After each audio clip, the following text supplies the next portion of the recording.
If you're navigating a job search or career pivot, there's a new resource you must know about. Wanted, a board career by executive coach Marlo Lyons, reveals how board service can strengthen your leadership brand and open doors your resume never will. It's a practical, step-by-step guide for professionals ready to think differently about what's next. The book is available now. Check the show notes to learn more.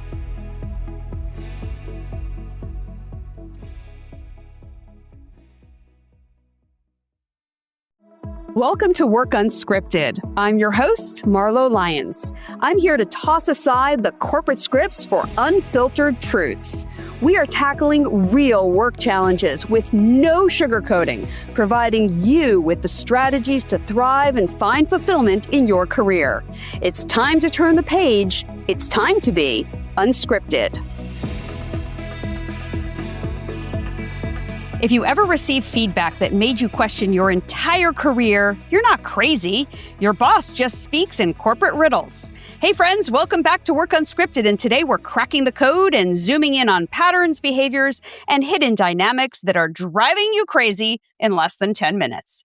We're talking about common feedback messages that need translation. You know, those cryptic, confusing feedback phrases you've definitely heard at some point in your career that sound like something and mean everything, but say nothing? But don't worry, I've got you. I'll give you the exact translation and what you actually need to do about it. Ready? Let's jump in. Let's start with one of the most misunderstood pieces of feedback. You need to slow down. I remember when a boss told me this once, and all I could think about was, do you know how much work I have to do? Are you crazy? Or you may interpret it as simply insulting. Like, what? Am I too fast? Too ambitious? Too much? But here's what it usually means. You're moving ahead of people, not with them. You're solving problems no one agreed were problems yet.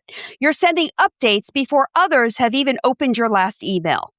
You're about 3 chess moves ahead, and the rest of your team is simply setting up the board. So slow down isn't about pace. It's about stakeholder alignment and management, bringing people along the journey with you, especially if that journey is to change a current process or a practice or a workflow.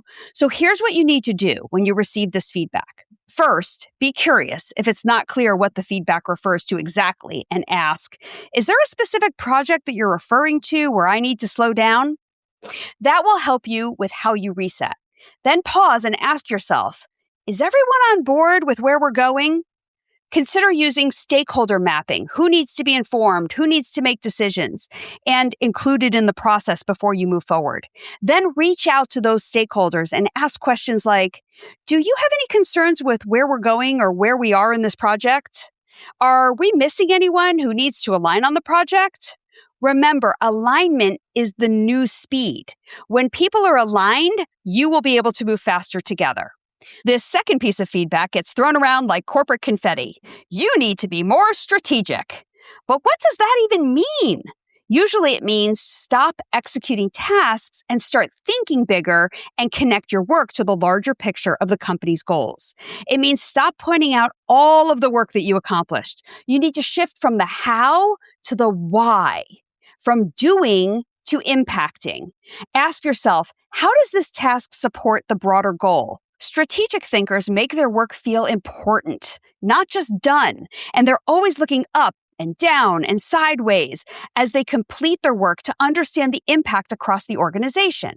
Now, if you're already doing this and being strategic, there's a chance you're still talking in tactics. When presenting your work or discussing your accomplishments, instead of saying, here's what I did, say, here's why I did it and how it supports our quarterly goals.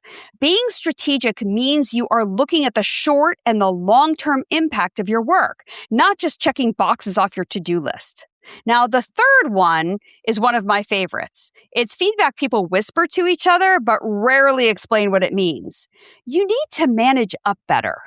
That usually means you're doing great work, but no one above you knows about it, or your boss was caught off guard and therefore isn't happy with all that you're doing. Don't assume your work speaks for itself. It doesn't. You do. Managing up means sending updates about anything that could be escalated to your manager before your manager hears about it. It also means framing challenges as opportunities for input and anticipating concerns before they become issues. It always shocks me how often I hear from my clients, "My boss is micromanaging me," or "My boss has no idea what I do." That's because you aren't keeping your boss informed. It's a simple Friday update. Here's what I prioritize this week based on the team goals and what I accomplished to achieve the goals. Here are the potential risks I'm seeing, and here's how I'm mitigating them. And number 3, here is what I'm prioritizing next week. This is short. It's bullet points, and it's sent once a week on Friday. It's not bragging. It's building trust and making your work visible. Don't expect a reply unless your boss has something to say about your update. Now, this 4th one always stings. Ready? You need to be more collaborative. Oof, that hurts, especially if you think you're being collaborative. But this feedback usually means you're working solo and looping people in after the fact. That makes them feel excluded or blindsided. Collaboration isn't just about being friendly or polite. It's about engagement early and often. It's an easy fix. Ask for input before you start a project, not just for approval afterwards. Even if you know exactly what to do, consider asking stakeholders, "I love your perspective on how to approach this before I dive in." This will ensure you don't miss what is important to them. And if you're a remote-first company, over-communicate. Silence gets misread as secrecy. And the last cryptic feedback can break your heart. You're not ready for the next level.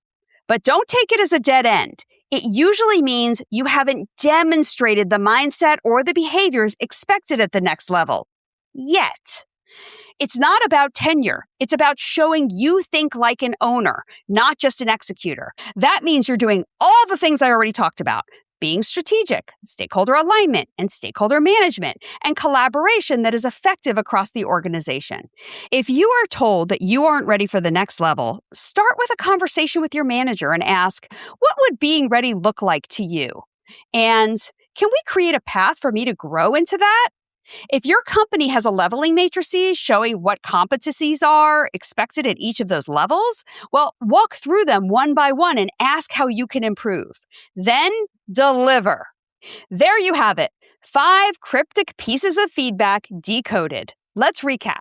Slow down means align your pace with people, not just deadlines. Be more strategic means zoom out and connect your work to the big picture. Manage up better means make your impact visible. Be more collaborative means bring people in early. And you're not ready yet for the next level means you need to ask what readiness looks like, then build toward it. Feedback isn't always clear, but it is an opportunity if you know how to interpret it. And if you don't, be curious about it, even if it initially stings, because once you get the feedback, then it's up to you to demonstrate the capabilities and change perception. And hey, next time someone tells you to slow down, don't argue about how much work you have to do. And start aligning. That's today's code cracked on Work Unscripted. And maybe it's just at least opened. If this sparks something in you, share it with someone who needs a fresh way of seeing things. And as always, stay curious, stay growing, and stay unscripted. Work Unscripted is produced and edited in partnership with the team at Palm Tree Podco and 21 Digby. The content for this week's episode was created by me, Marlo Lyons.